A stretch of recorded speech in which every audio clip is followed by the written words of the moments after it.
Okay, we are on live and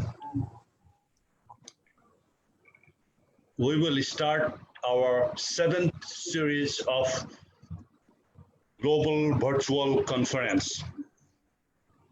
And we have completed successfully 6th series of global leadership on different topics, as we all know, and we have already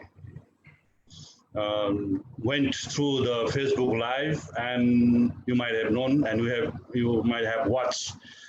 So now today is our 7th series of global leadership forums on highly intellectual professionals, scientists, researchers, doctors, politicians are in the forum.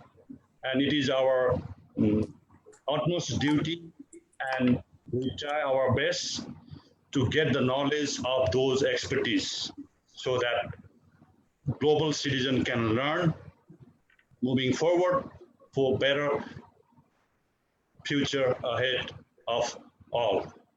Now, I go formal on this 7th series of international intellectuals institution just created by GPK Foundation from central office by the ideas and the vision of our great leader, Reza Prasad Koirala, who is 5-time Prime Minister and peace builder.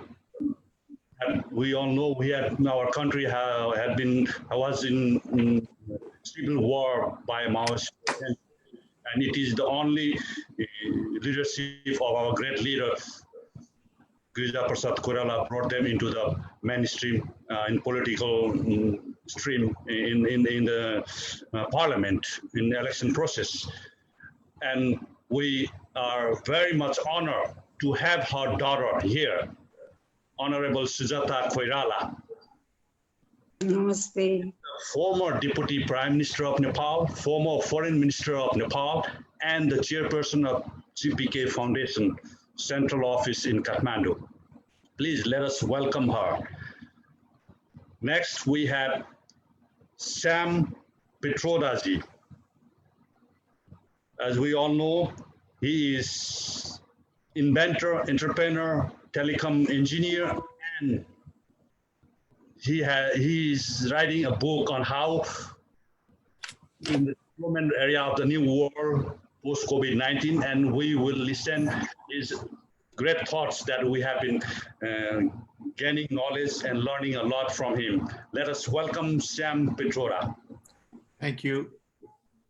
Then we have Jelena Simic, an artist and co-founder from iStar Research Center from Serbia. Please welcome Jelena Simic from Serbia. Hello, hello. Then we have Yasuki Nemoto, Dr. Yasuki Nemoto from Japan. He's the advisor of Sources 4 and Saru Emoto, and second grade EMF measurement expert from Japan. Please let us welcome Yasuki Nemoto. Hello, from Japan. Next we have Dr. Syam Karki. He is the Commissioner of Maryland State Commission on South Asian Affairs, Associate Professor of School of Pharmacy, Howard University in Washington, D.C. Let us welcome Dr. Syam Karki. Hi, everyone. Next, we have Jamie Faye Bean. She is very active in different communities here during the pandemic season of COVID-19, and she is social activist and executive director of Sunnyside Science. Let us welcome Jamie Faye Bean. And she has a vast knowledge and experience she has traveled different parts of the world as well. She will share with us later. Next, we have Mo Chan, co-founder of Burma Point.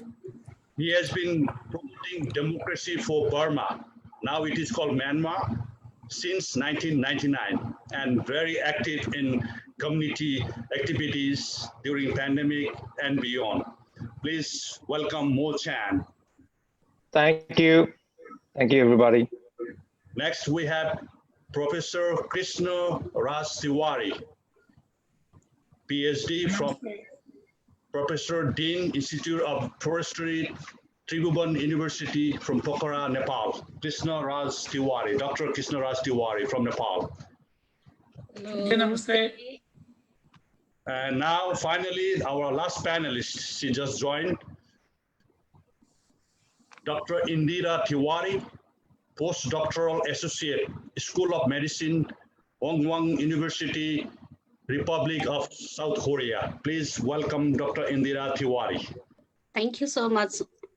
So all panelists are welcome aboard, and the few homing rules, like you guys will get 5 to 7 minutes of presentation, and if you have your PowerPoint presentation or your statement or your speech, and our viewers, please, if the speaker here, can you guys mute?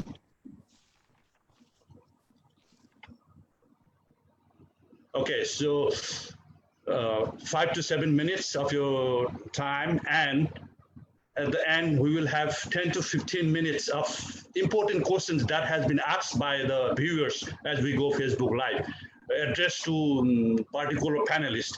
Then I will ask that question, and we'll try our best to resolve or give the solutions.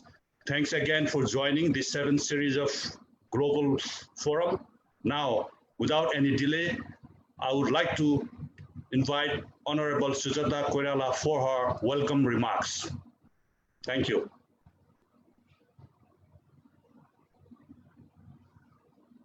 Good evening. I'd like to welcome you all to the global virtual conference organized by GPK Foundation America. During pandemic, morbidity and mortality are threatening us, but post-COVID threat of social and economic infections will be more catastrophic. It is more difficult for developing countries like Nepal or South Asia to tackle this situation. We have already started to face big economic challenges, fluctuation in the market price, trouble in the hotel and tourism sector, weakening foreign exchange income, and reservation indicates the dark side of coming days. One of the pillars of Nepali economy is remittance, but the rate will be definitely decreased as most of the employees are returning back to country. Especially young population that are most vulnerable to unemployment because of economic recession. Across the world, young people will be the first to lose their jobs or have to resort to lower quality, less paid, and unsafe jobs. We must focus to create the policy to address such problems. We must investigate and recognize some policies that faster enabling work environment. Some references can be taken as Scotland introduced developing the Young Workforce Program, Rwanda's initiative Youth Connect Program, South Africa's expanded Public Works Program that support for the youth employment strategy and commitment to improving the skill levels of young people to adapt to market requirements. To save the people and country from this unexpected situation, we should take necessary measures in advance. The government should take steps to engage the peoples for possible, tangible, and productive activities that benefits the individuals and contribute to the country as well. Government must consider and give priority to the respective areas as a support to boost up the country's socio-economic condition. Those who are focusing on traditional farming as well as returning migrant workers can be deployed in integrated scientific agriculture system. Now we should encourage for organic farming to produce healthy, nutrient and quality food. Additionally, if we promote to produce herbal medicines, aromatic plants, and can contribute for GDP also. The COVID-19 taught us how the digitalization of the system can make our life easier during such pandemic. Therefore, we should focus to train people about technical knowledge, especially on digital system and IT sector. We have huge scope in the production and distribution of homemade handicraft, manually developed ornaments, traditional arts that not only promote the economic activities but also save our cultures should be prioritized. Every cloud has a silver lining, so we must search the opportunities amidst of every difficult situation. Thank you so much. Thank you, Honorable Sujata Kairala, for your welcome remarks. And we have joined by Mike Singh, Chairman and CEO of TC Group and Chairman of the Caribbean Digital Device Initiative. Let us welcome Mike Singh too. Now, I'd like to invite Dr. Sam Pitroda-ji for his valuable remarks on how humans can survive in new world post-COVID-19. Please welcome Sam Pitroda for her. Thank you, distinguished panelists, ladies and gentlemen, greetings from Chicago. It is indeed a great honor for me to be part of this panel. I want to thank organizers for giving me this opportunity. My apology for being late this morning. I got immersed in reading a story on GE and didn't realize it was already 9:15 until I got a call. So my apology. I come to this question of post-corona crisis from the viewpoint of connectivity. Telecom, IT, connectivity has been my lifetime of work. For the last 55 years, I have worked in this area. And I see connectivity at the core of what is happening today in terms of crisis, challenge, opportunity, and future vision. For the first time in the history of mankind, all 8 billion people are connected, 7.5. And this connectivity is very unique. It has destroyed distance. Time is now. And it is transforming everything at work, at home, at institutions, in education, in health, in governance, business, trade, commerce, finance. Nothing that we know today is going to remain same. This change has been very slow, so sometimes it's not visible. But it is almost like a tsunami, if you think of it in terms of human history. The key question for me is, how do we respond to this tsunami? Unfortunately, we all want to go back to what it was. And we begin to focus on micro issues as opposed to macro issues. We talk about education, we talk about, health, we talk about something, one policy here, one policy there, but that is not the answer. I was born in 1942.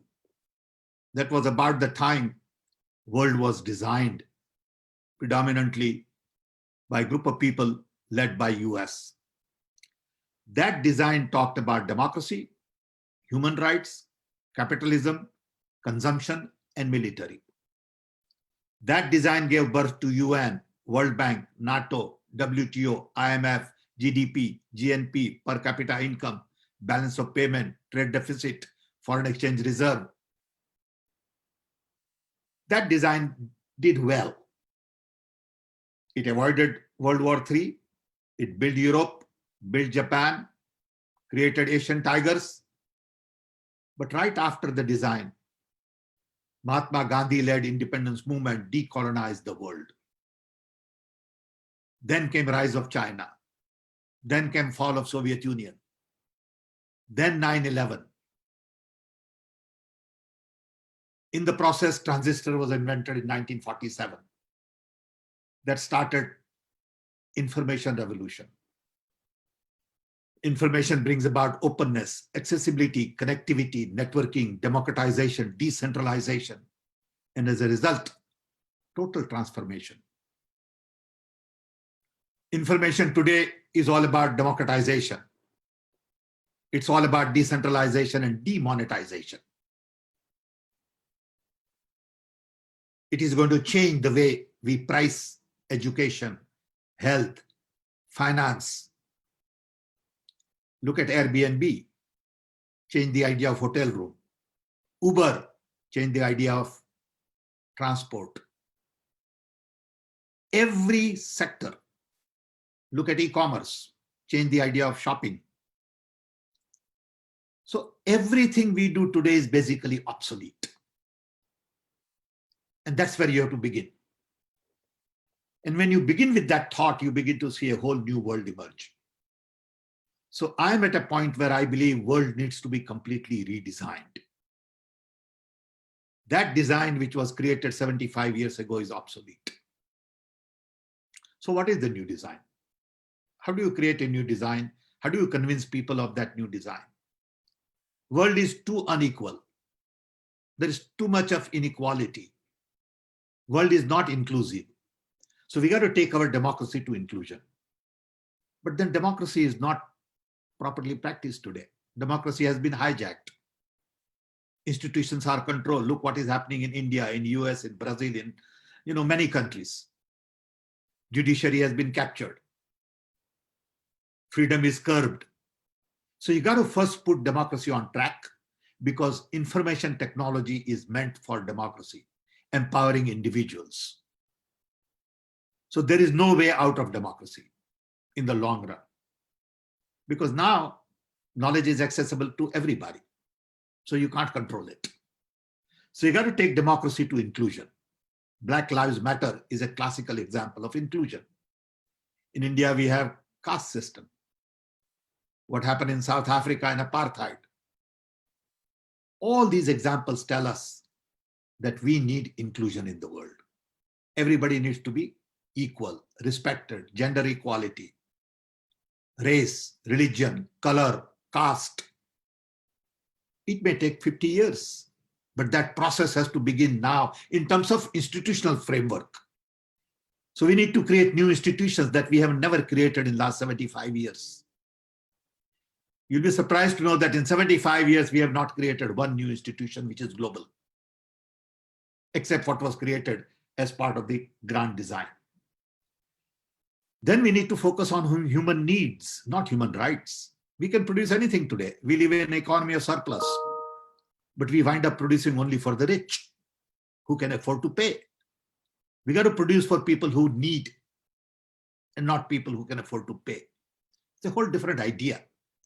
We need new economy. GDP, GNP don't mean a thing anymore. Balance of payment has no meaning. Foreign exchange reserve is only meant to compare against old system. So the old system is controlled by a handful of people, rich, powerful, certain lobbies control world's wealth. It doesn't have to be that way. Because the world wealth is not in terms of cash. It is in terms of culture, art, music, relationships, family. Nobody pays attention to that wealth. It is cash in foreign exchange, not in your currency. I mean, what kind of a system is that? What kind of a measurement is that? Why should I accept that? So I'm beginning to question everything, and it's not going to be very easy. It's going to be very painful for many people. Then you got to create new economic measurements. GDP is not acceptable. Okay, what is that new measurement? With AI, big data analytics, we can fine-tune those measurements. Then consumption is not good enough. We want conservation, we want sustainability, we want, climate control. And finally, we can't afford to spend $2 trillion a year on military. We spend more money on killing people and instrument to kill people than on health systems. We got to get away from military to non-violence. How do you do all these things? How do you begin new conversation? How do you create political will? What are the new institutions? Why do we need to do this? And this is what I've been working on for the last several years. And I have a design, not that it is perfect, not that I know all the answers, not that I'm capable of knowing all the answers, but I want to begin a new conversation. Saying the conversation we all have today is rubbish. It has no meaning because we go back to the design we were given. We are told that that's the only way to live in this world. Okay? Earn more money, create more wealth, get more GDP, get more employment. That's not the world we will see in the future. So I request all of us to really think outside the box completely. Think wild, think different, think like a crazy person. Then you will get on track. We have been given a boundary unconsciously, and we think within that boundary. And that boundary doesn't allow us to go to the future. I hope today's conversation will enrich our thoughts on this. I once again want to thank organizers for giving me this opportunity. Want to thank GPK Foundation for taking the initiative.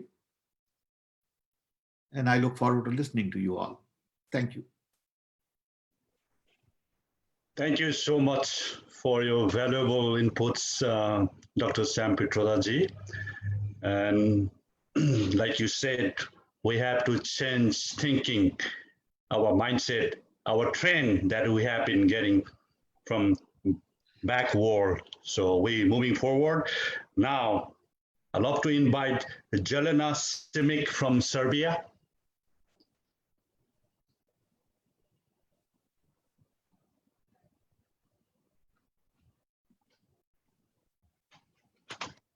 Jelena Simic from Serbia, please unmute. Please unmute. Can you hear me now? Yes. Greetings from Serbia. I'm very honored to be here with you today. As an art historian, I will speak about how art can give breath on human society in post-COVID-19. As Honorable Sam Petroda said previously, the history of civilization consists of series of turning and focal points that direct the course of human development. Humanity has encountered crisis situation countless times, as we see from now, from which it has emerged changed. But now we are living in an epoch that is completely different from the ones we experienced so far. The 21st century is a threshold of completely new civilization. Post-COVID-19 society will be marked by influence of manifold forces which led to significant changes in human civilization. Seemingly small and insignificant virus affected the whole world, which led to the realization that we are the same and inseparable parts of the whole. Although we have approached this idea sporadically so far through various spiritual and artistic movements, The post-COVID-19 society is obliged to live in a way of consciously understanding the unity of the whole. The connectedness of various scientific and art aspects to the idea of collective identity may help us finding the roots of this concept. This troubled era is characterized by the still nameless revolution, which, according to what we can see so far, has all the characteristics of evolutionary process. The pandemic has accelerated changes that were already taking shape. The present situation may not be a terrifying experience at all. When people go back in the future years, things will look different and the test of time will be more meaningful from now. The most important thing from my point of view, what COVID-19 teaches is that we should create and live our lives with the goal of changing ourselves and our attitude toward everything that surrounds us. On the other hand, art teaches that change is needed in the present moment because it is the only real indicator of our future as a human race. The imperative of the present is a move from individualism, which suffocates the human being and does not allow to evolve, to collectivism, which is the only right path toward the humanity of a whole. Unlike Hitler propagated ideas of collectivism, such as our topic doctrines from the 20th century, the unity of the whole implies a mosaic of human beings who respect each other, who are responsible, aware, and conscious toward the world around them. Now I will try to get answer to next question, what is relation between art and crisis? We will see that the crisis is something that we are used to get from the beginnings of the centuries, as from the Great War and the Spanish flu from the more exactly century ago. From the beginning of the 20th century and the breakdown of the customized system in Europe, there comes a situation with the place of the human is not possible to define structurally in advance. The human being finds itself as separate from other people, from society. We do not control the conditions where we are living in. And that kind of social political situation become a fertile ground from which the greatest artistic movements of 20th century emerge. This represents the first universal unification, raising the consciousness of humanity and introduces us in the new space age. Today, we witness the same. Pandemic hit a system that we thought was invictable. The globalized capitalism that over the last 25 years or so made everything clear, peaceful, organized. Instead, everything fell apart in a blink of an eye. A patchwork of beliefs is also tested now, like our consumption habits, including media, from who we are, our values, our inclination. However, we must know that art can set us free from our conditioning and our taboos that suffocate us. Also, art can help us understand the balanced structure of the world space and its fine weaving and our place within it. Post-COVID society will be post-metamodernism, post-ultramodernism, post-hypermodernity, and will call into question reality we live in and its representation. The previous society, behavior, and language, whose credo is from self-staging to self-presenting, and the meaning of reality codes, EA social networks, and other mass media, which plays such a significant role in creating human consciousness, will slowly disappear because through the specific language of signs and symbols, which are the keys to solve the secrets of all secrets, the being itself, art brings turn into the essence of the very being and enables the deep metamorphosis. Because we must recognize that the time has accelerated so much that it will have to stop, and the human being will finally become its own owner.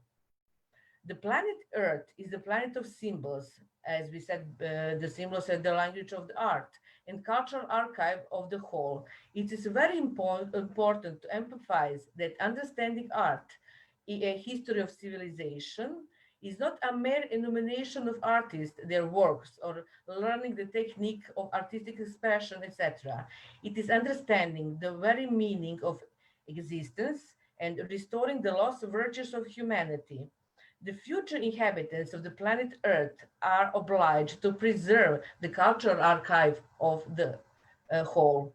Laying new, healthy foundation for future quality world will be the greatest achievement of the present day of social distance of COVID-19 society. Raising awareness through the different types of art and active application of the supreme principles that adorn the spiritual culture of the human being itself will open the gates of better morals. This is my statement, and I will be honored to explain later. Thank you so much, Jelena Sevic. She presented your uh, views on arts and culture, how arts and culture can help get better society post COVID-19 in new world. Thanks again. We'll get back to you once we have some questions, if it was addressed to you. Thank you. And thank you for your presentation. Next, I'd love to invite Dr. Yasuyuki Nemoto from Japan. Yeah. Hello. Thank you, Somnath, for giving us this wonderful opportunity to deliver our message to the world. I am Dr. Yasuyuki Nemoto. I had been working for the late Dr. Masaru Emoto for 13 years since the year of 2002 as his international secretary and science advisor. As you know, Dr. Emoto was the author of the world best-selling books, Message from Water and Hidden Message in Water.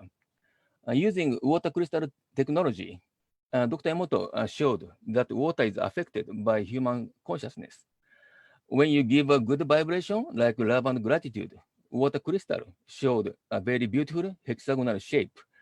On the other hand, if you send a bad vibration, like hatred and anger, water showed a very ugly crystal.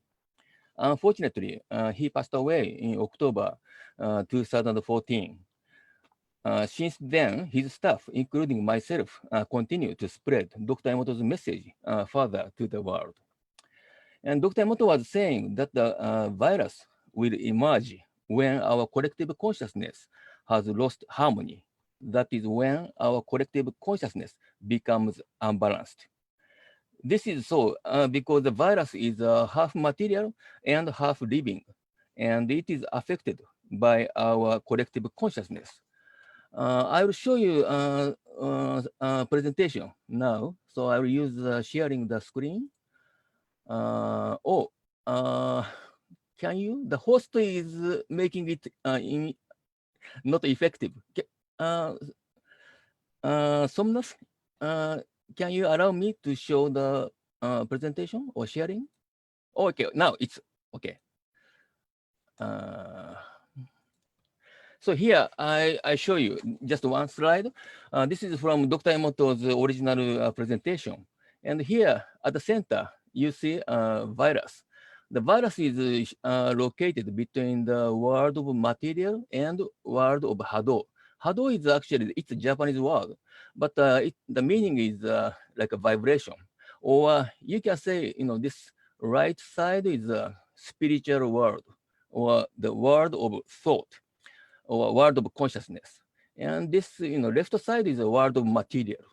And virus is, as I said, it's half material and half living. So it's a kind of between those two worlds. Okay. So I will stop this sharing. Oh, I don't know. Oh, here. Okay. And so virus is actually telling us that something wrong with us, humanity. I believe that the emergence of a new coronavirus this time is telling us that we should reconsider our way of life. I think that we have been competing against each other too much and trying to get more things than others. We have been trying to have more power or more money or more everything than others. Yet, water is telling us a different way of life. We are all made of water. We are made of the same material. Water can mix with any other water. For example, water in the US can mix with the water in Japan without leaving any trace. Actually, all the waters on this planet can mix freely without any difficulty. In the same way, our difference in race, gender, nationality, religion, culture, and so on is only in appearance. We are made of the same stuff. That is, our essence is the same. We can be united completely like water. And I'll show you another presentation. Okay. Sorry. Here, you see this is actually video showing the ocean, the wave moving, very gently or very slowly. But here is a big ocean. And here there are many, many waves. And so we are all water. More precisely, we are each a wave of ocean. And humanity is the ocean. So we are all connected as one. I like this movie very much. Anyway, I'll stop this sharing. So I believe that we have to change our view about humanity so that we see the common things more than the different things in us. We need to see the truth beyond our difference. We, humanity, is a family, and our planet Earth is our home. I believe that our consciousness is one, as all the waters can become one. You can use a light or spirit instead of water, if you will. And just now on this Zoom screen, I can see everybody, with a different gender, different nationality, or different race. But I believe we are the same, basically. And even I think that our consciousness is actually one. I think, right now, we feel or we think that we are separated. But I think there's something wrong with this separation consciousness. We are basically one. And I am you, and you are me. This is the truth. And so I believe that if we understand this truth, we can survive in the new world post-COVID-19. Thank you for your attention. Thank you, Dr. Yasuyuki Nemoto, for your valuable presentation that we all can learn something and get knowledge from there. Thanks again, and we look forward to working with you together in future, bringing all global society for a better living in this new world. Next, I'd love to invite Dr. Siam Karki.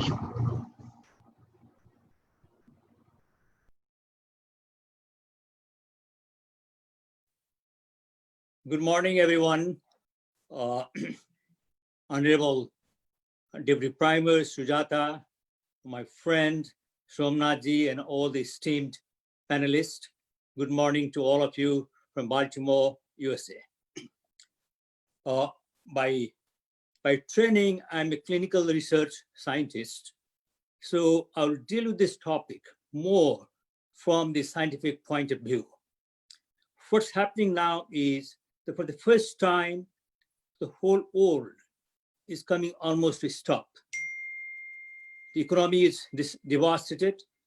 500,000 people died only in the USA. More people died here than the total of Vietnam War and the Korean War. Economy devastated. So it's a big thing.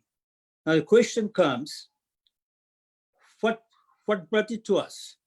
Usually something happens, you go back to history in the past. and try to learn what happened. I remember when I was a boy, the cholera epidemic in Nepal, where the police used to sit in the crossroads and catch everyone and give cholera vaccine. The same thing with typhoid epidemic in Nepal. And as recently as here, the Ebola pandemic in Africa, and SARS and MERS. Then the question comes, what was it that made those pandemic not so bad as it is now? So what happens is sometimes the politics and international climate of the old contributes quite a lot. Right now, the ultra-nationalistic regimes in most of the countries are dominant, and most of the people are talking only in terms of the countries. What happened to that one is it led to a decrease in international cooperation. In Ebola time, when the Ebola started, CDC from Atlanta, CDC's equivalent of many countries, and the WHO went to the country there in Africa, worked as a team. All the research scientists were concentrating their expertise there. And as a result, what happened is Ebola was confined only to that area. And so it never came here. It's not that it was not a bad disease. It was even a worse disease than COVID-19, but we were able to restrict it at that time there. But now the world had changed, just like I said. All the countries are nationalistic, they're thinking of themselves. And in that respect, they lost sight of the international. And as a result, when the first time the coronavirus came, this new breed of coronavirus came, appeared in Wuhan, only the Chinese were concerned, and they tried to hide it also because they thought it's more of a national prestige, that is our disease, we can do it. Why to tell others that we need help? It's almost like a national honor and national prestige, saying we can do it, we don't need anybody's help. So they tried to do that one. In that process, they couldn't do it. And the second thing is the world had changed. Before, to come to USA from Nepal, it used to take 2 months by ship. Now to come from China to here, it's only 10 hours, 12 hours journey by plane to here. And so what happened is when the epidemic was going around, virus was going around in China, there were millions of people coming to USA by plane to the West Coast from China. And then a lot of people were going to Europe from China. And those Europeans came to the US by the East Coast. So you can see that the pattern of sickness in the US, also in the West Coast and East Coast, are a little bit different, because one came by Europe and one came by China. So from that perspective, now the question comes, it has, we took 3 months to learn because of a new disease, we didn't know much. But now as the time goes on, we're learning more. We're learning how to treat it. Originally, the death rate among the patient was 8% in USA. That was one of the best death rates. But now the death rates in USA has come down to 4%. It's because we know now much more what's the disease, how to treat it. We have medications to treat it. We have antivirals like remdesivir. We use anticoagulants. We use the serum, and we use other medication also. So we have learned much better how to treat it. And same way now we learned also that the confinement, social distancing, and the mask helps. But the question comes, how long can you go with mask? Now the people come, what will you do to our style of living? My feeling is a vaccine will come. The reason is there are 40 vaccines being worked out in different countries. 3 vaccines are already crossed. The first phase and the second phase in USA. The other vaccine in third phase in India. And the same way in Europe, there are 4 more vaccines. Chinese have 3 more vaccines. So there are vaccines everywhere. going around. So it's a question of time. Usually, I think the next 6 months, the next 6 to 9 months, we'll have a vaccine. Once the vaccine comes, then we'll start going back to normal. Slowly, it takes time, but in the meantime, there are a lot of changes brought about. Some of the changes are going to stay with us, like it hastened the process of telemedicine. Telemedicine was just around the corner, but it was not that much popular. But now, because of COVID, the first time you call the doctor, they try to talk to you through telemedicine. They ask you symptom signs. Only when it's important to see them, then they'll go. And my feeling is telemedicine will be much more improved and much more developed because they see what it can do. The advantage of that one is to countries like Nepal, where there is not too much development, where there are not too many doctors, where the transport is not there. So the improvement in telemedicine will be very handy and helpful to poor countries where there is not much transportation, but just medication. So that's the advantage that telemedicine will get. The same thing, telecommuting. A lot of telecommuting also. And right now is being done because of they didn't have any choice. But after the vaccine comes, when they have the choice also, people will say, why travel so far? So telemedicine will change the whole world. In telemedicine, I can live in Kathmandu and work in here, an office here.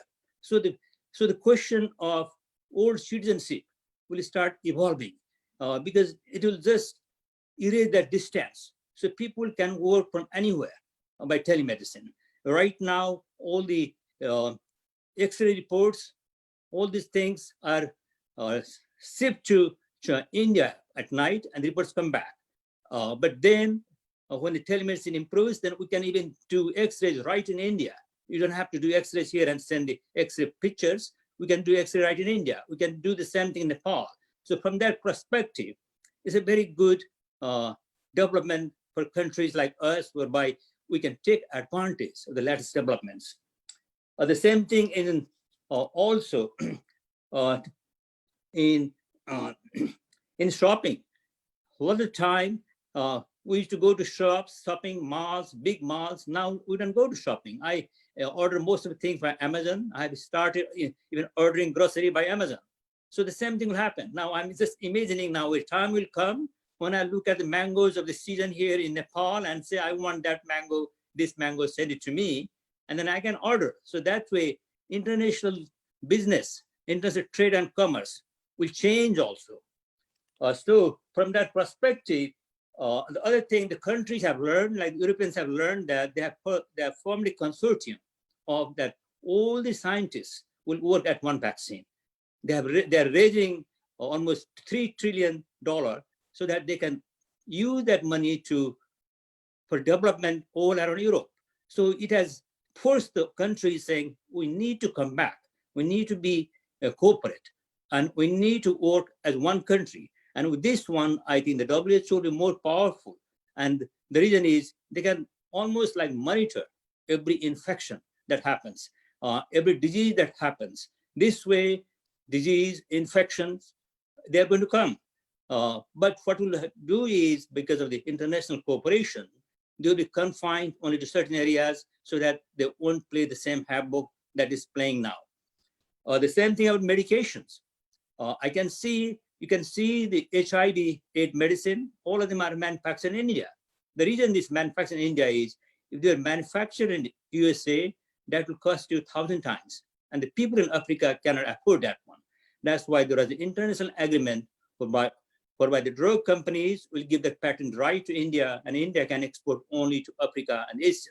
The same thing, I think, the same thing will happen to the new vaccine, and the same thing will happen to other antiviral also, that there will be understanding that the poorer countries will get at a different price than richer countries, and India, which is a leader in vaccination. India is a leader in all the vaccinations, #1 country in vaccines. So it will come that one. And I hope some of that will also come to Nepal, because being a next door neighbor, maybe we can be a supplier to Indian companies, and so that we can reap the benefits also. That's something we should look into. And from the other perspective, my feeling is I look at it as a missed opportunity, that this vaccine could have been contained. We missed that opportunity. But now, because the political bickering, and sometimes when it's a disease, when it's a disease, it's a scientific thing. The scientific thing can be resolved only through scientific facts and scientific methods.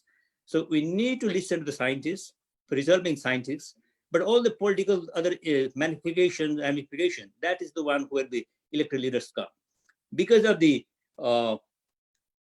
devastation, a lot of countries are taking advantage of using more authoritarian rules. In the European countries, they are taking more emergency powers. I hope that will be short-lived. I hope the Western countries and the democratic countries will use the pressure to reverse that process. Otherwise, we'll lose what we gain by democracy. In the end, because I had worked with the flu vaccine and flu medication in my past, I had done research and I published them also. So to me, this one is just like that one. And what's different here is before you have to start vaccine from scratch. Now they have a platform. And the platform is just a question of saying everything in the process is the same, just instead of this molecule, add this molecule. Take the RNA piece from this bacteria and then give it to the other one. So that's why the vaccine process that used to take 5 to 10 years before, now is taking only 1 to 3 years. So this one, it has made a lot of changes. Now people will also start thinking that maybe it's not a good idea to live very densely. Maybe you should move away from New York, Somnathji, because you feel that in closely packed ones, disease is very contagious. The same thing, this disease is very, very detrimental to elderly people. And the nursing home death rate is 25%, whereas in young death rate is 0.5%. You know, I'm an expert in this one. I write a 4-page newsletter every day for the last 4 months. I've been writing it, so I keep myself updated. So from that point, when you start building nursing home and the senior care center, it's a good idea to build them not in the cities, but to build in suburbs, maybe to the hilly areas. Because that way, these people who are already disadvantaged at least get that advantage not being closed. So with these ones, I stop here. Any question you have, I'll be very happy to answer them. Thank you very much again. Thank you, Dr. Sam Karki, and the scientists, pharmaceuticals, and for your advices, experiences that you shared among our viewers, among global citizens. And we look forward for any questions if we have addressed to you. Next, I will invite Dr. Indira Tiwari from South Korea.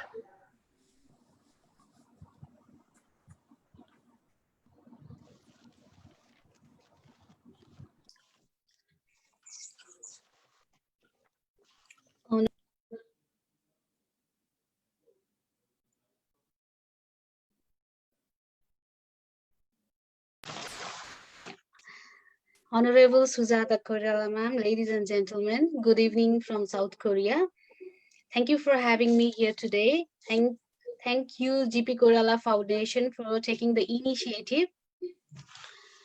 According to the topic, like the COVID-19 pandemic has shown how prepared we are in every aspect of life. And in case of person and in case of the countries, how the country are prepared to serve their citizens in case of the pandemic situations. So post COVID, what are the effect and what we are going to observe? I have mentioned. I will try to mention it in a point wise. What are the areas that will be affected? So first is I would like to say the social culture of greeting is going to be changed. So this aspect is going to be changed, and the other part is the need of healthcare system. What kind of healthcare system we have is also particularly very important. The other one is digital learning. How the digital learning is going to help us, or how the digital learning is involved in the healthcare system that is helping the world to reach. And the other aspect is the family relation. The family, the personal relation or the emotional sharing, which was lost. I found that the family relations or the emotional sharing between the parents and the children's, that was more stronger here because of the pandemic situations. The family bonding was very strong. And the other one is the effect on the economy. So how the economy is going to be changed, like how the digital business or the virtual shopping is going to shape the world is, we came to know about that one. And as I am a researcher and I would like to focus more on the research because I am also a molecular virologist, so I would like to take a look from a researcher, from a point of the researcher. So in this case, what as the program is organized by the GP Koirala Foundation, I will emphasize more on Nepal because GP Koirala Foundation is going to is working for Nepal. So what are the things I can observe as a researcher from Korea when I look at Nepal? So what I found is research and development is foremost important. What I found in Korea. And in the research also, now point of care diagnosis is more useful than ever. Point of care diagnosis means the very small diagnostic kit what we are telling is they are very important. And till the vaccine is available for COVID-19, life will change and undergo radical transformation. And in this scenario, the developing countries like ours need to upgrade their independent research system. What I have observed is we have the scarcity of the detection kit. So that means we lag very far behind in the research and development.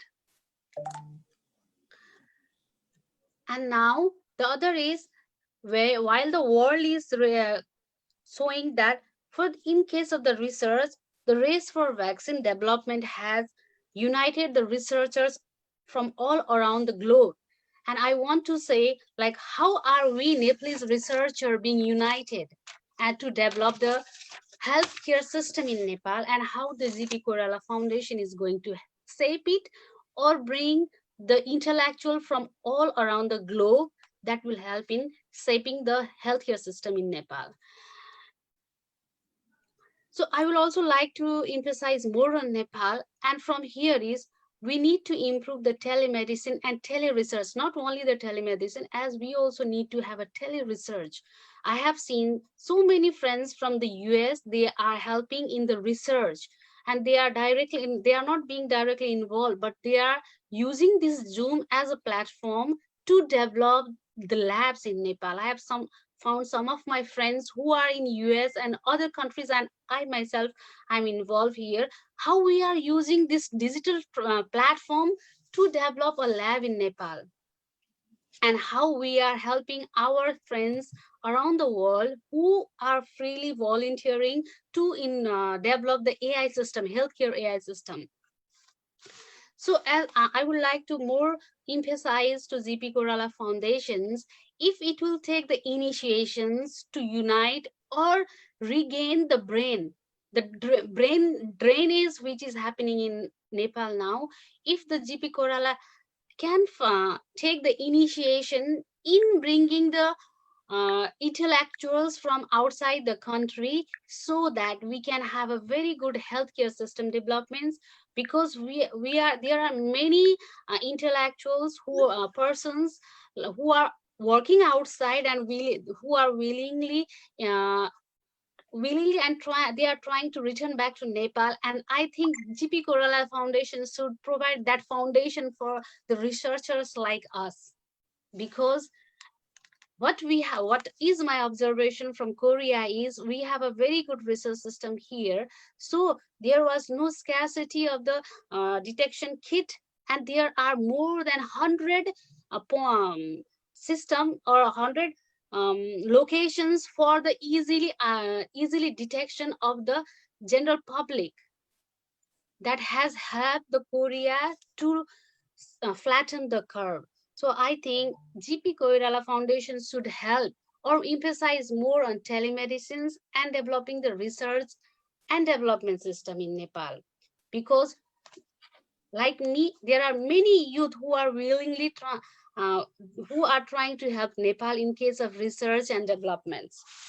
Apart from that, GP Koirala Foundation, Girija Prasad Koirala is a politician from Nepal. So what I want to say is now, because the pandemic has shown how the leaders respond in time of the crisis. So therefore, I think this is the time for us to evaluate what kind of leader we are in terms of research, in terms of social science, in every field, what kind of research we are, because we want to know whose hand we want in. So the next generation will define the crisis and learn. And we need to learn from the current scenario to prevent this pandemic at the next time.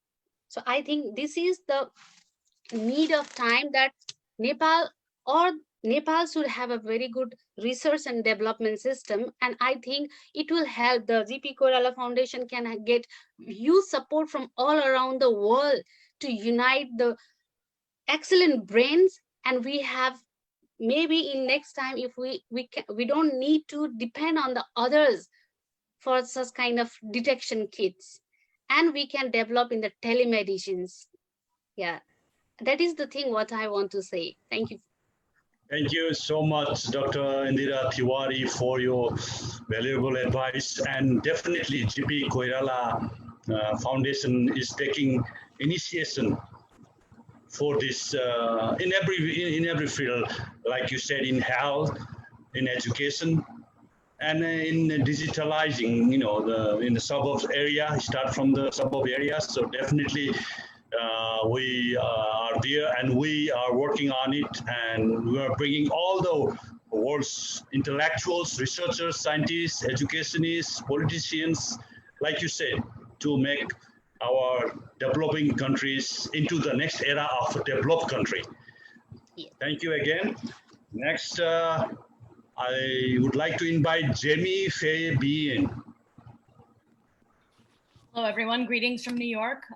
Thank you so much to the GPK Foundation for hosting this today. And thank you to my fellow panelists. I'm honored to be among you today. My point of view is a sort of more from a grassroots point of view. And I want to bring to you some of my experiences from not only the last few months, but from the last few years of working here in New York City in the borough of Queens, in small business development and in community organizing.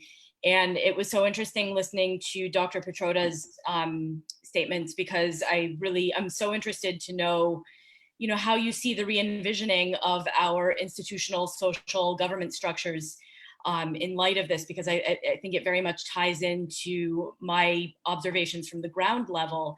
And what I want to say as sort of an overarching theme is that I think our connectivity, as Dr. Petroda said, is really crucial in how technology is going to play into the building of our future.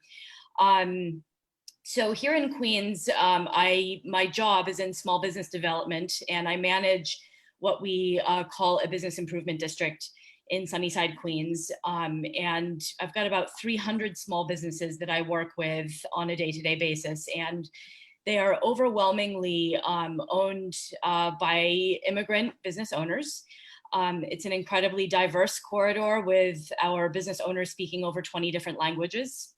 So it's definitely not a monoculture. And in normal times, we had been experiencing, my team and I, that these business owners faced a number of different obstacles in accessing the same supports, in understanding the government bureaucracy, and sort of being able to conform to local mandates. They faced many more obstacles than business owners who spoke English as a first language, were born here, and who were received by institutions differently because of how they look.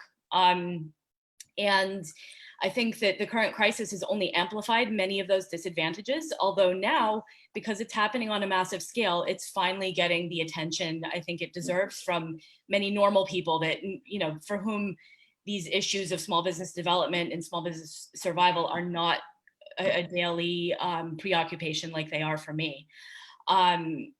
when the COVID crisis hit on a small business level, we were dealing with daily changing of mandates for our small businesses, whether or not they could stay open, how they could stay open, under what conditions. Now we have a number of different programs where the city is trying to be innovative in use of our public space. We have an open restaurants program where there's more open use of street cafes and even closures of some street to create sort of public plazas for dining. But again, there's been a lot of confusion around that program. And what I have found is that although I'm managing only a very specific district in Queens, throughout this process, I've been getting calls from business owners from throughout New York City that do not know how to access this information and are deeply confused when it changes day to day. When this crisis hit, a friend of mine and I established a new organization that we had been talking about for a while to try to remedy some of the inequities in our small business sector here in Queens. But we saw that food insecurity, which was already present in our community, was deeply, deeply exacerbated by the crisis. People losing jobs. And again, especially for folks in our immigrant communities, depending on immigration status and the type of employment they had, there were many people with no safety net. And not even being able to provide food for their families, which is shocking when you think we're in this incredibly rich, technology-driven, we think, city, and people were at risk of starvation. So we started an organization called Queens Together, which tried to bridge the need to support our local restaurants. So we fundraised to help order basically survival food, family relief food from our local restaurants, and then to work with other grassroots organizations to make sure that that was getting to families and to people that are food insecure. That effort has grown. We now run our own pantry, and we work with a network of other groups, including the GPK Foundation, to get fresh produce to about 1,600 families weekly. We continue to put money back into our small business sector. But it's, I keep saying, I feel like we're all faced with this enormously leaky dike, and there's a bunch of us here at the grassroots level kind of sticking our thumbs in and trying to stop the leaking, and it feels like we are like past running out of fingers. So how does this relate to technology? One of the things that we have really seen explode here in the United States is the use of apps for convenience. And we heard mention of Amazon earlier. If we're speaking specifically about restaurants, we have Seamless and Grubhub, which are very popular apps that people use to order delivery or sometimes pick up from local restaurants. And for years, our small business owners have been in this catch-22 with these apps, where they recognize that consumer culture, people have become very, very dependent on these technologies, and it's very habit-driven that when people want food, they no longer go to a restaurant to sit down and eat. We've sort of lost a lot of that cafe culture that you see traditionally in many of our societies. Now people are ordering, and it's all about speed and convenience. And the restaurant owners understand that they need that in order to survive and in order to market and to get their name out among our residents. But at the same time, if you look at economically what the impact is, these are apps that are developed and managed in a different city. In the case of Seamless Grubhub in Chicago, and they are sometimes taking close to 40% of the bill for that restaurant. And that is money that is not staying in the community. That is money that is going halfway across our very large country. We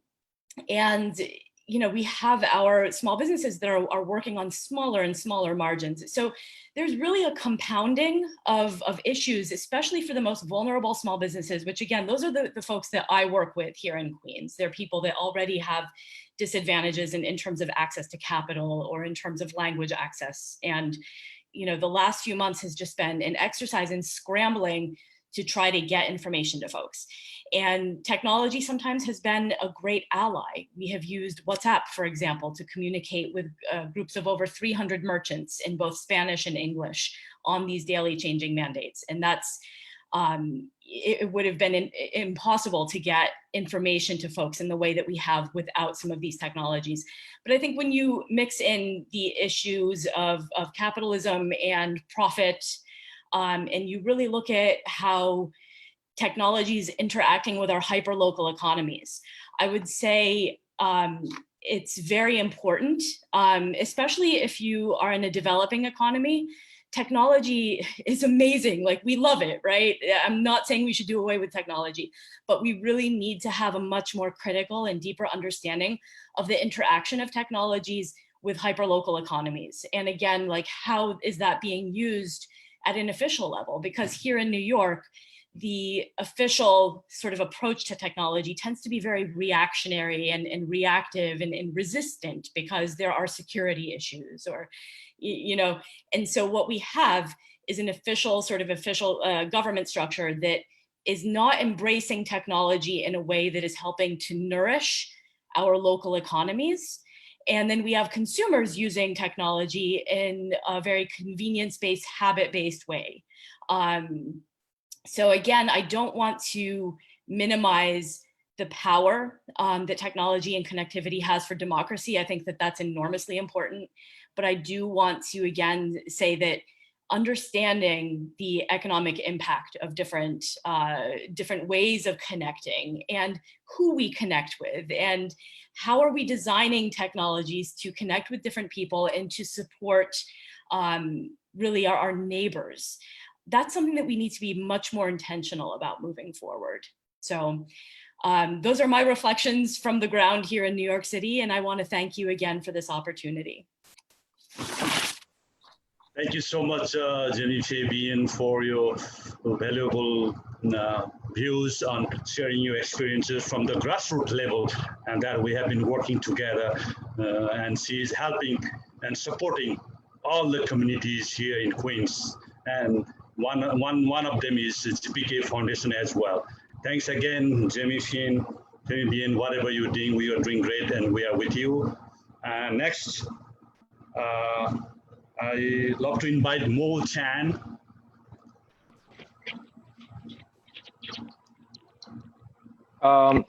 Good morning again. Can you hear me? Yes. Yeah, thank you so much. Thank you, GPK Foundation, for this opportunity, and of course, Your Excellency Sujata Korala, and all the other distinguished guests. It's my pleasure to meet with you and basically present to you my view on this current and post-COVID-19. From, again, my point of view would be also from the grassroots level, just like Jamie Faye, only because I have lived in Queens, New York City for the past 30 years, ever since I migrated from Myanmar, Burma, formerly called Burma. And so currently, along with my organization, I'm also working with 7 other community-based organizations to help people within my community on those who, especially the COVID-19 victims and their family members who have suffered from loved ones due to COVID-19. And at the same time, we are trying to expand not only from New York City, not only within New York City, but also to New York State and New Jersey, as well as Connecticut, to help support the victims as well as their family members should they lose any loved ones. And we step in and help them with whatever they need, from food all the way to funeral services. So that's what we've been trying to do. And so at the same time, on my other side of my life is basically working with small businesses, just like Jamie Faye mentioned.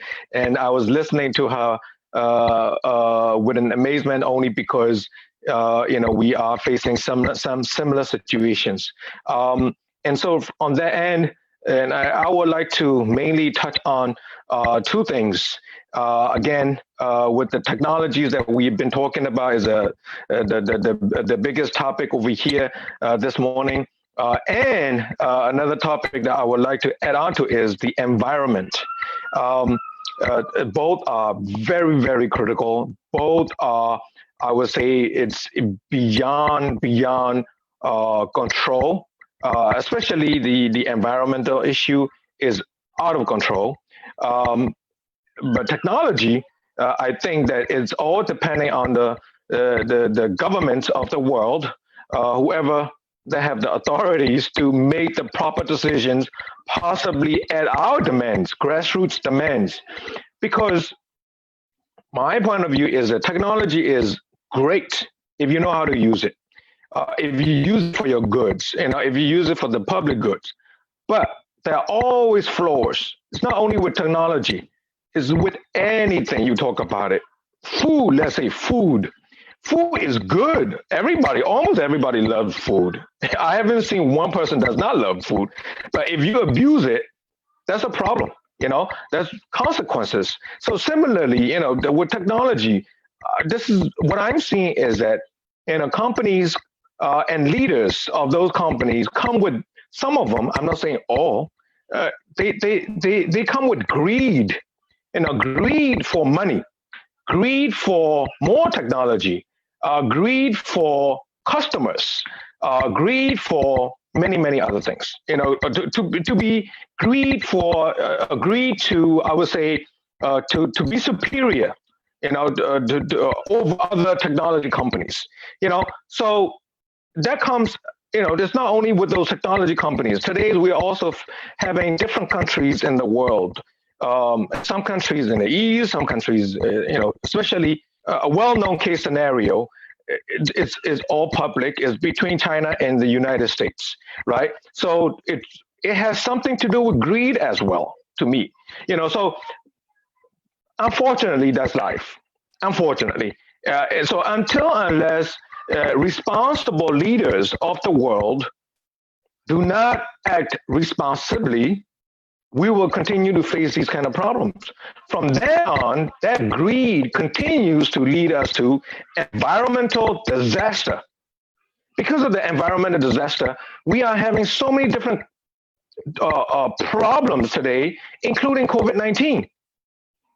And so right now, one of the recent research that are being done by some of the environmentalists and scientists are that, because of chopping down trees unnecessarily around the world, it has a lot to do with the pollution, because obviously a bunch of CO2 are being released into the air, and many particles, in and around us, supposed to, by having trees, supposed to protect us, supposed to help the environment. Now that many trees are chopped down, and many particles and CO2s are being released, and these particles are some of the culprits in helping to carry the coronavirus to where we live, to our neighborhoods. So this is currently incomplete studies, but they continue to do research on it. And I truly believe it only because I've been learning on, for example, bamboo. Bamboo, only a few countries in the world are very familiar with bamboo. Those countries that actually have a lot of bamboos. Because bamboo can be grown faster than any other ordinary trees, and it takes in more CO2 than any other trees. And perhaps if you have bamboos around your house, your premises, it protects your premises and produce more oxygen air than any other trees. So, as I'm learning, about bamboo, I'm learning other things along with it, including the environmental issues. So right now, COVID-19, the fact that is, some of the particles are helping to carry the virus to our neighborhoods is shocking, and nobody, I didn't know. So it plays a part, having a good environment in and around us in the world. It will definitely help. But at the same time, when we look at the humanity, we are losing humanity among human. We are losing humanity among human. Many people today do not have humanity. Many people today basically don't have compassion. don't have considerations for others. They do what they want to do out of greed, out of whatever, especially greed and different kinds of greed. And so this COVID-19 also, it came about partially because of greed, and so, and also control, I would like to have control. They like to control everything. Such a case like, Dr. Kaki mentioned about Wuhan. And yes, that's because they want to control. And instead of working with the whole world, why would they control it? Because that's the habit, and that's the political system. And so even in the United States, when when the government does not have a lot of control, so quote unquote democracy, because of the capitalism, because of the greed, it has some effects to it. It's sort of like a domino effects. And so all these things have to be balanced out. And I would like to go back and quote again, and Dr. Nemoto from Japan, that we have to treat each other equally. But obviously, I don't know how long it's going to take for that to happen. I don't know, but it's so difficult. And like Jamie Faye mentioned, even our grassroots level in the communities, we try our best, but there are within the government system, there are bureaucrats and bureaucracy, that don't allow many things to go forward the way they should. So it's a part of the human nature. Comes with greed and comes with jealousy and comes with many other things. Many people are basically losing their compassion. So I guess ego plays a big part in this. So with that, I would like to end because we don't have much time for the rest of the panelists. And if any other questions, I would like to, I will answer it later. Thank you. Thank you, Mo Chan. And as we all know, he has been promoting democracy for Burma or Myanmar since 1999. And he's a great social activist, human rights defender, democratic fighter. So thank you for your speech, that you share your experience among us. Thanks again. We'll get back to you once we have questions. And the final panelist of this forum today is Professor Krishna R. Tiwari from Nepal. Please welcome Krishna R. Tiwari, professor from Nepal. Yeah. Okay, namaste again, and good evening from Nepal. Thank you so much, Ji, and thank you very much, GPK Foundation, particularly Honorable Sister Sujata Koirala, to give this opportunity for me and to share some COVID and other this impact in the Nepal cases. I'll more focus on the mountain regions because we from the mountains. You see that in my background in the photo also, that you see that my farmland and the mountain up to the Himalaya. You can see the very nice countries. But when you talk about these regions, already it is the mountain already are the fragile. Our mountain in Hindu regions, we talk about all the regions, 8 countries. These are already fragile. They are all more are the marginalized peoples. They are marginalized, inaccessibility, most of the cases, even the transportation, even this communication, all the things, and then the poor, most of the people as compared to the other city and downstreams, and then food insecurities. These are the some already scenarios in the mountains. They are the vulnerables from the different aspects. And this last 2 decades, there are also one new issues and came up to the climate change issues. And climate change are the more vulnerable to the sometimes flood, disasters, and then sometimes the drought. So which affect all our mountain farming system, mountain livelihoods. And then now the COVID gave the extra vulnerables to all the mountain communities. So these mountain peoples are already vulnerable, and then COVID and climate change, new dimensions, new issues are come up with more vulnerables. And these regions, Even this last week, we have the nearly 100 people died due to the flood and the landslide in the mountains, and because the more rain, heavy rain fall within the 80% rain within the comes from the rainy season like June, July, and all the wash out all the mountains and household losses, property losses. More than 100 people die within 1 week.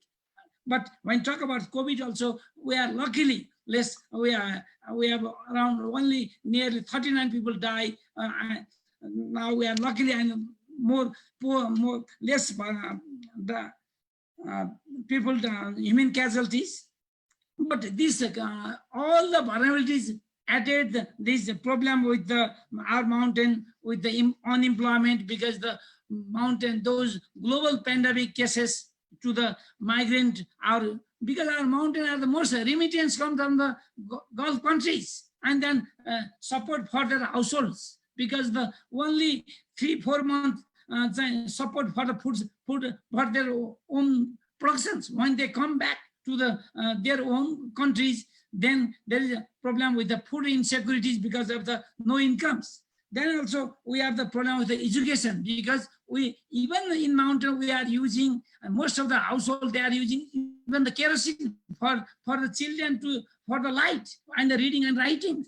So in such situations, all the school closed and all the things scenario happen to the education system also collapse. Even I am the professor of the university and also teaching the students. Even for the masters and PhD also very difficult to catch all the students. So this is the education system was a problem from the primary to the higher levels, not like the developed countries. So we have the problems. And also this all the impact with the also mountain. We have the very nice mountain and mountaineering and then ecotourism, and the tourism also one of the good business. And this collapse make all the sectors of the incomes from the tourism and also the collapse. So that these also create other vulnerabilities to the peoples, to the jobless and other things like to others.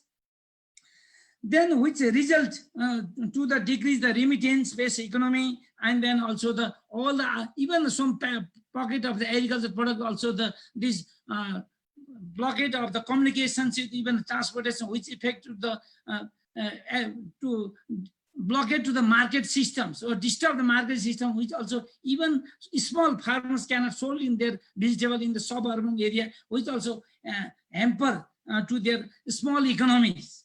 So these all the things create some more vulnerables to the regions, and which result to the food insecurity in the futures.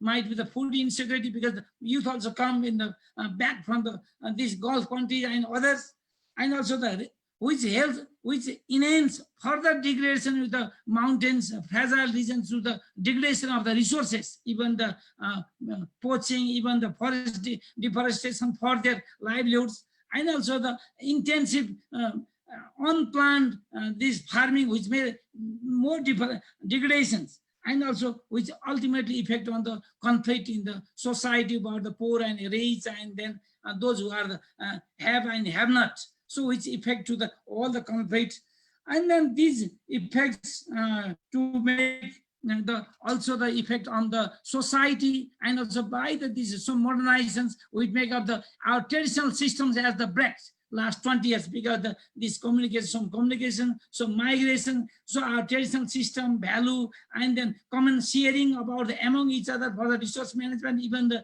farming, also now the break. So all things are the mountain at the break, and these make the more vulnerable in the future also. And also we have the very poor governance, and even though we talk sometimes the bad governance and the poor institutions for the support for these vulnerable peoples, because poor institutions, we have this last 4 or 5 months, we see that in our quarantine, this quarantine system is for COVID peoples, that the very poor management make the more spread from the quarantine school, the places also. So we have the poor mechanisms and poor these poor governance systems, which helps the more vulnerable in the futures in such situations. Let's what should be done in our perspective, like the GPK Foundation and we other work in the future as leaders from also political leaders. We have to suggest first to feed the peoples So we must provide the food securities and nutrient security to increase the immunities to the peoples. So we have to focus to the mountain area. Now all the road has blocked, landslide and all the things. And then even a helicopter cannot fly due to bad weather, but people are suffering from the food and other things. So we must support for the food securities and then nutrient security, so that it has increased their health systems, and also to conserve the natural resources like the water system and other systems for the farming, and also the domestic use and drinking. So these are the another aspects. And also another important tools when they back to the youth people, when they back, it's also positive aspects, because in the last 15 years, even the most conflict, most of the youth left to the village because some conflict and other jobless, and they go either city or the Gulf countries or the others. So that the positive aspect, youth now will come back in their home countries or village, so that we have to trap by providing the opportunities like the small scale green job, or we should create the most of the green jobs, so that we increase the food productions, which increase the market and small enterprises, so that they will be stay in their hometown or the village and increase the productions and promote. So focus to the green jobs, like the already our chairperson Sujata Koira told about we have to increase the green jobs, such as this medicinal aromatic plant productions, niche production, because mountain has the comparative advantage to produce this niche product like the different vegetables like cardamom and others high value crops, and to solve the neighboring countries like India and China, where they are not produced in the such climate. So we can grow all type of the vegetables, medicinal plants and so on, so that we should promote these things, and then youth will be involved by supporting to the government system from the technology, from the market, from the government bank loan and the insurance mechanisms and the marketing. So which make to the more benefit. If youth will be get the more benefit, at least less than like if you convert in, at least if you get at least one household get maybe $300 per month, then they will stay their village. So my perception, and I teach on also this mountain farming in these regions. And last week I gave the assignment to the student about what the impact of the COVID for the mountain farming. Please give your report based on your village. And they also talk about there is the market blockade, and they have the problem with to buy the inputs also and to sell the market also. So we have to make this scenario also the marketing, and also the green jobs, ecotourism based tourisms, and also internal tourism. First we develop for our area, so that then confidence and build, and we invite to the foreigners also for the ecotourisms and so on. And also finally, I'll talk about we also promote like the IT-based industry also from the off-farm and on-farm, also promote this IT-based technology for the agriculture productions and technology information and climate information and market information, so that farmers will more benefit to assess these informations, and also help for the education, health, and so on. And finally, the things with strengthening our entrepreneurship for the small farmers, strengthening local institutions. Even our local government are not capable to do anything, so that they are very highly politicized, and they are not doing about these things. So the strengthening local institutions for the betterment of the young and youth, and then create the sustainable employment, and also work as a nature-based solution, right? Because former speaker also talked about the environment program. So we talk about the nature-based solutions, also one options, and exchange of the organic farming niche products, and global market without barriers, because there are a lot of barriers for the small country to sold in the product and not compete for this as a WTO and even India and China for our farmers. So we have to provide some subsidies to produce this thing and sold to the global market, and knowledge transfer from the developed to developing countries, which helps to increase and enhance the youth motivation to their stay farm and improve their livelihoods. Thank you very much this time. Thank you very much. Thank you so much, Professor Krishna Tiwari, for your valuable suggestions, informations, and experience that you share among this global forum.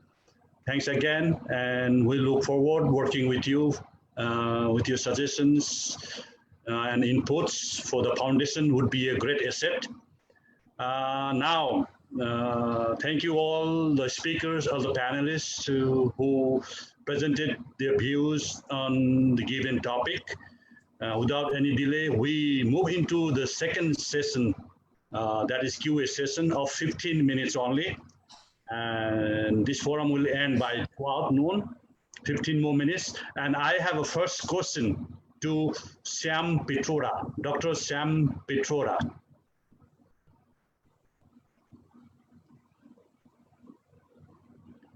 I see him on.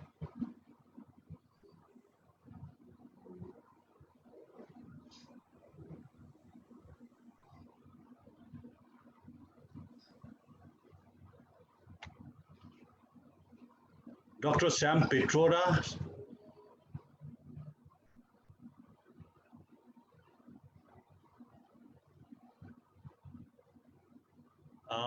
Okay, he seems busy. Next, we have a question from Mike Singh to Dr. Syam Karki. Namaste, everyone. Good morning. Dr. Karki, thank you for your insightful remarks. India being the hub for vaccine development and deployment. I'm from Guyana, which is the bridge between Latin America and the Caribbean, home to many persons of Indian descent.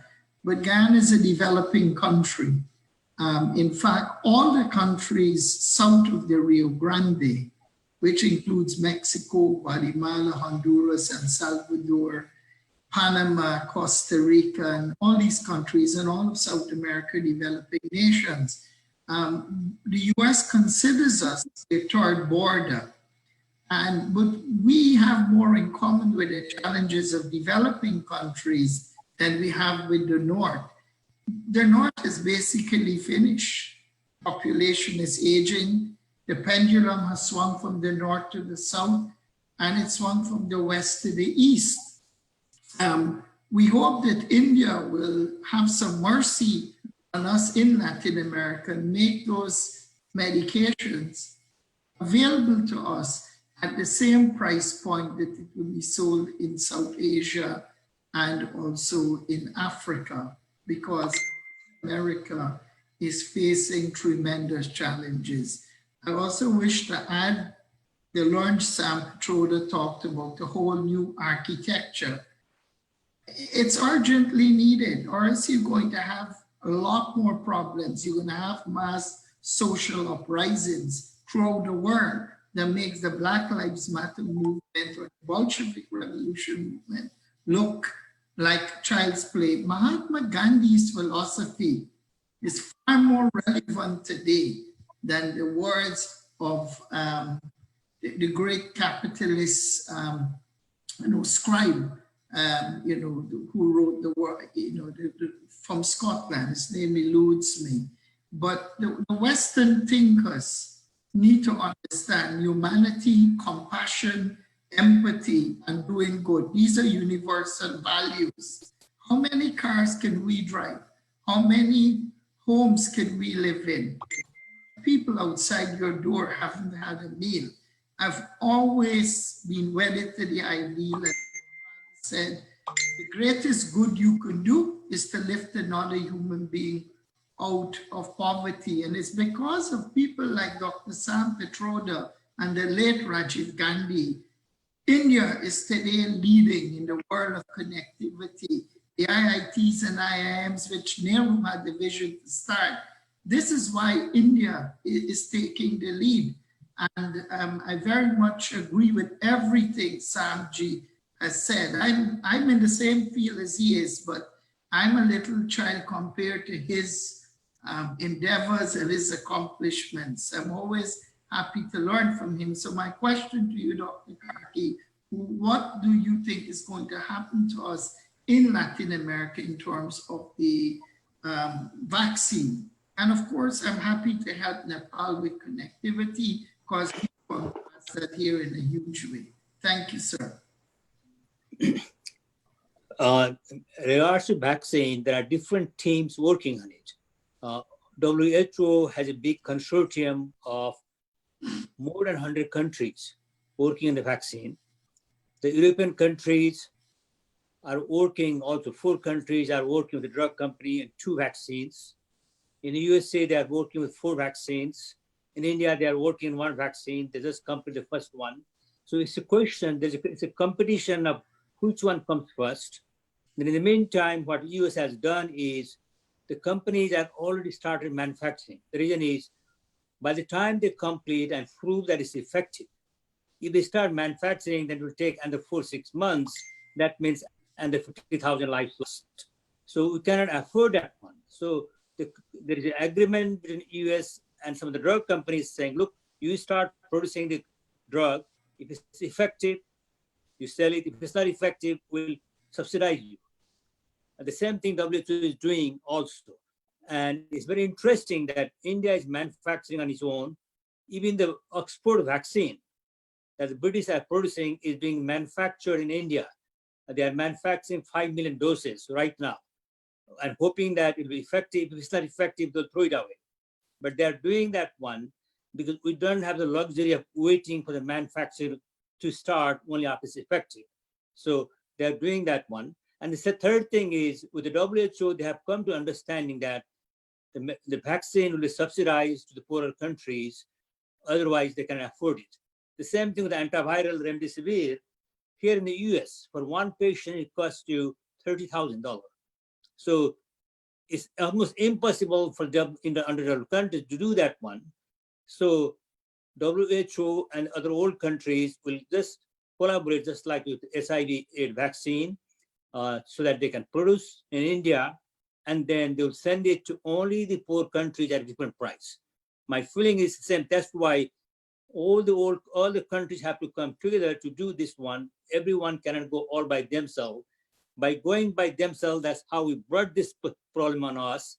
Now, to get out of this problem, we have to stop doing only for us. We have to stop working as a whole family of nations. And I hope that continues. Thank you very much. Thank you, Dr. Syam Karki. And I had already mentioned that there is a question for Dr. Syam Pitroda ji from Poland, Warsaw. And he has to leave by 12. He has another session going on. Arai Nukova from Poland, Warsaw has especially mentioned to Dr. Syam Pitroda. She is very, attracted by your views on new world post-COVID-19. She has asked, after 100 years of same virus, pandemic, like she mentioned Spanish flu, and now COVID-19, why it has come 100 years again to move to the new world? Why they haven't thought then 100 years back? What is your point of view in this? I have no idea. I have no crystal ball. But the fact is, these things will come again and again. This is not the last virus. It is going to be a way of life. As we have encroached in animal space, there is going to be a reaction from the nature. It is natural. But my thinking is not based on coronavirus crisis. My thinking is based on the rise of connectivity. Coronavirus gives us time to pause, think differently, do a little bit of soul searching. You know, I've been planning to write this book for 7 years, haven't had time. All of a sudden, I'm locked up in the house for 4.5 months. I have not left my home since March 3rd. The maximum distance I walk is my mailbox. I'm 78. I had 2 quadruple bypasses. I had cancer, and I'm not going to take risk. I may be overdoing it, but you got to be paranoid at this stage. So that gave me time to pause. And I'm beginning to like this lifestyle. No unnecessary interaction. Don't have to go to laundry every week. Don't have to wear suits. Don't have to polish my shoes. Don't have to drive my car. No gas to be filled, and still interact with my family. And, I talk to my grandchildren every day for an hour. So connectivity has changed all that. So I'm okay with this lifestyle. I don't need an office anymore. I have an office, I pay rent. It is useless. I don't need parking space. I don't need 4-car garages. I have 5 cars. They're all lying around. What is the idea?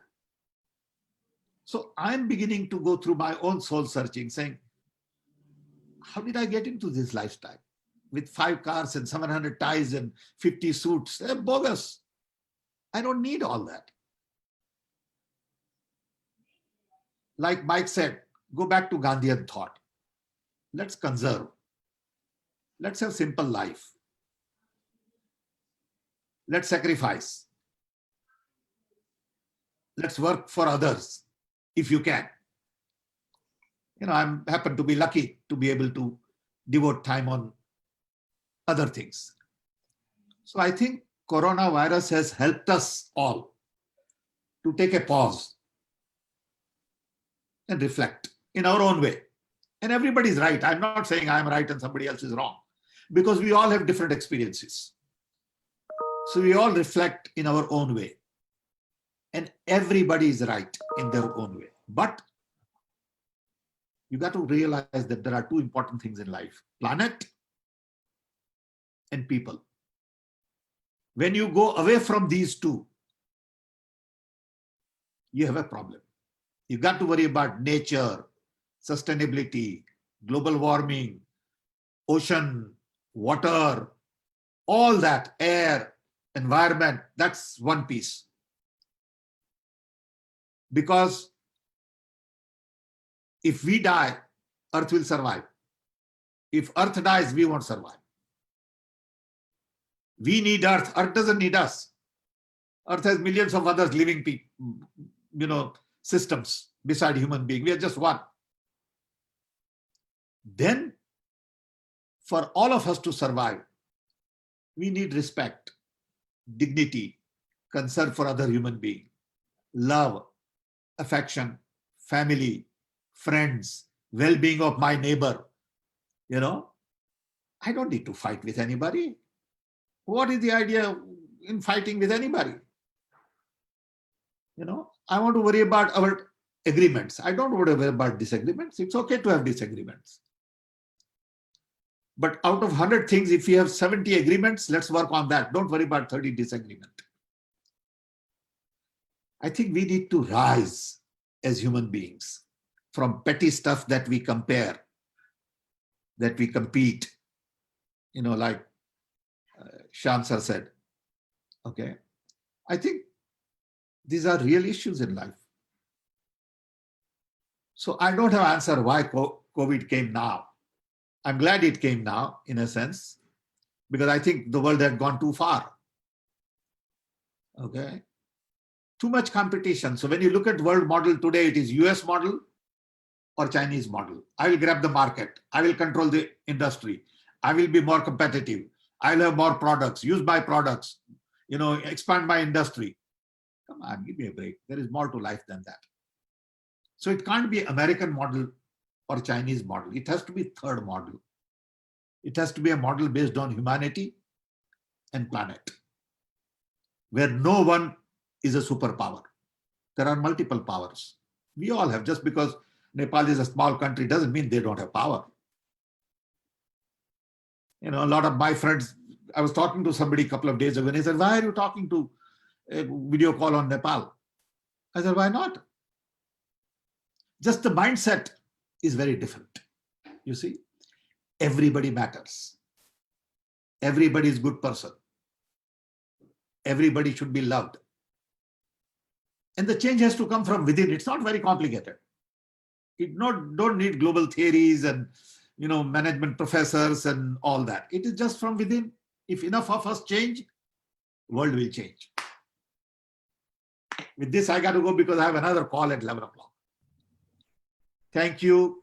Really appreciate. And let's be in touch.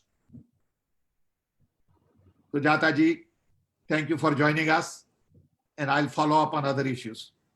Love you all. Nice. Thank you so much for coming. Thank you. Thank you, Sam Petra. Sorry, I have to leave. I feel bad.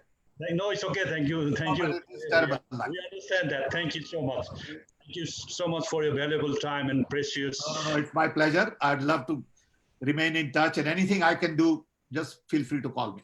Sure. We will keep in touch. Thanks again. Stay safe. So there is another question to Dr. This is the last questions of the forum so far. And I believe it's getting late, almost 2 hours. To Dr. Yasuyuki Nemoto. Yeah. Yeah, from South Africa. Asked, you said earlier about water. Between US water, Japanese water. I'm not clear about that. What that does mean in terms of the COVID-19 related? Oh, because it's my personal opinion, but for example, Mo-chan mentioned that it's very difficult to be compassionate or to give up greed. Yeah, I agree. But still, my opinion is the only way out is that we become compassionate, or we become, we give up greed. We become one. And the water is telling us this way of life. So this is ultimately, I believe, this is the way to overcome the COVID-19 or any other virus. If we keep this lifestyle or this view of life, then we will face again, we'll be facing again the same problem or challenging. And so until, finally, we raise our consciousness. I believe this is a natural law in a sense. Yeah, so in this sense, I just mentioned that the water is telling us how to view our life. This is my intention. Okay. Thank you, Dr. Nomoto. Next, just got a question again for Jelena Simic.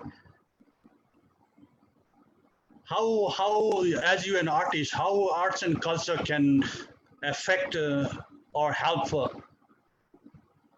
post-COVID-19 in new world? It's a very simple question and a very difficult answer.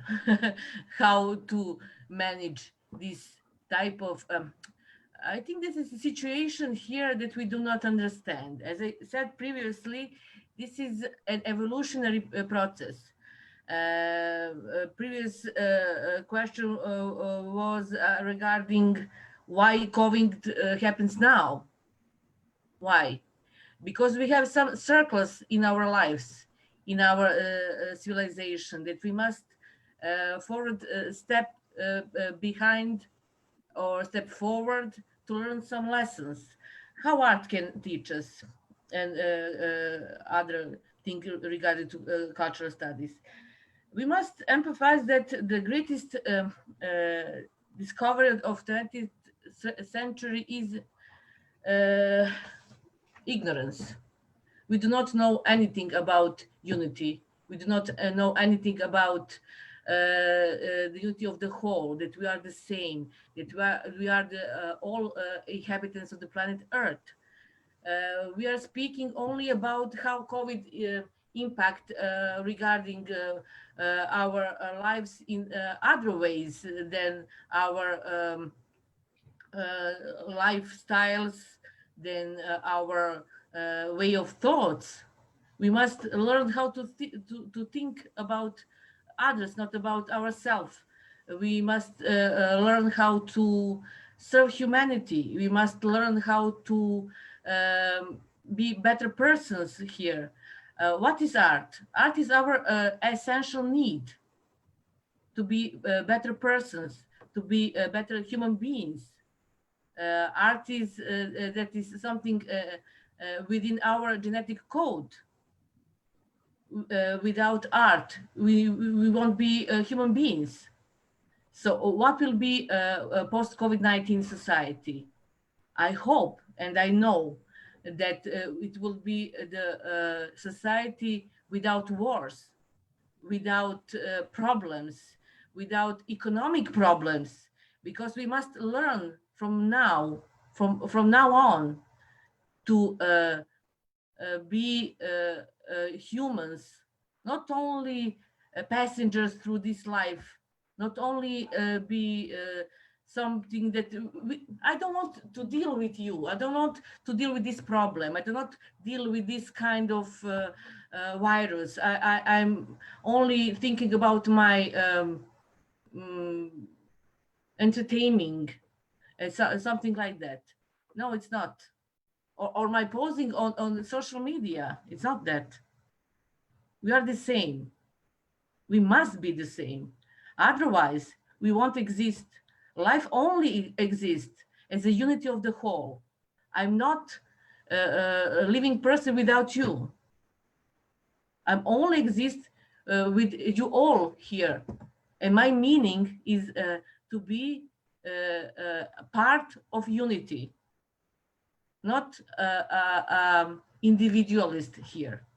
That is my answer to this very difficult question, but it's not easy to speak about what is art, how can we deal with art. It's a very, very profound and difficult question, but it's very easy question. It's I say that my only answer is to be united, to be whole.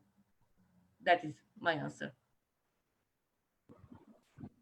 Thank you, and for your valuable answer. And now I would like to end this 7th Global Forum conducted by GPK Foundation America with a thank you note and some thoughts from our chairperson, Honorable Sujata Koirala. Unmute, please.